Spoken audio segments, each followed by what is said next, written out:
Ah les amis, c'est vous? J'étais en train de relire quelques passages de Si tu m'abandonnes de Nora Roberts pour les éditions J'ai lu. C'est un livre que je viens de terminer. Attendez, et si je vous le présentais? Alors commençons sans plus tarder. Nous retrouvons le lieutenant Phoebe McNamara qui est négociatrice de crise à la police de Savannah. Elle jongle entre une vie privée mouvementée et serrée et un travail qui lui prend quasiment tout son temps. Et le séduisant Duncan n'y arrange rien du tout. Mais qui est cette mystérieuse personne qui lui en veut tellement qu'elle lui fait des menaces à mort? Vous le saurez en lisant l'histoire. Franchement, ce livre est délire. Alors passons au passage littéraire. Durant le trajet qui les mène vers l'hôpital, Phoebe n'ouvrit pas la bouche et David n'insista pas à la laissant regarder par la vitre et préparer les questions qu'elle allait poser afin de mettre au point son acte d'accusation. Tracy Purcell reposait sur un brancard au service des urgences. Elle était jeune à peine majeure, semble-t-il.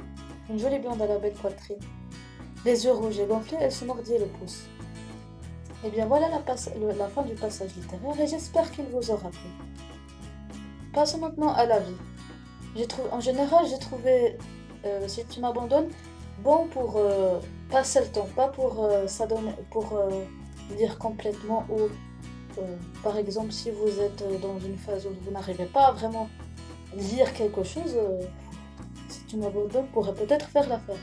Ça pourrait même faire l'affaire pendant quelques temps. Mais les deux choses qui me font dire que c'est juste un livre de passage, c'est le titre et le manque dans l'écriture de Nora Roberts. Je vais d'abord vous expliquer pourquoi je parle du titre. J'inclus le titre.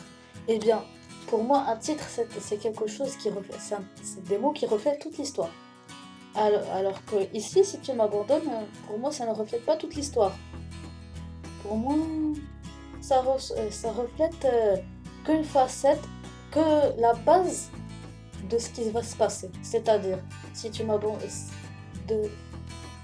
pour moi, j'ai l'impression que ce titre n'est pas fait pour le contenu. Il n'y a aucun lien. Et puis, si tu m'abandonnes, franchement, au début, je voulais pas l'acheter. C'était pas au début avec le titre et tout ça. Et le pistolet et la rose, franchement, pour moi, c'était un peu bizarre. Mais bon, passons, c'est pas un titre qui va au contenu, et voilà. Et quand j'ai dit tout à l'heure qu'il y a des manques dans l'écriture de Nora Roberts, c'est-à-dire qu'il y a comme si n'y avait pas mis, elle n'y avait pas mis trop d'émotions. Les émotions, elles n'étaient que légères, passagères, on les touchait du bout des doigts. Et, et c'est comme si Nora Roberts n'avait pas confiance en ce livre. Comme si elle s'était dit que les fans vont sûrement aimer d'un seul coup, puisque pour moi, l'écriture, elle n'est pas très à la hauteur. Bon, voilà la fin de cette vidéo. J'espère qu'elle vous aura plu et à la semaine prochaine.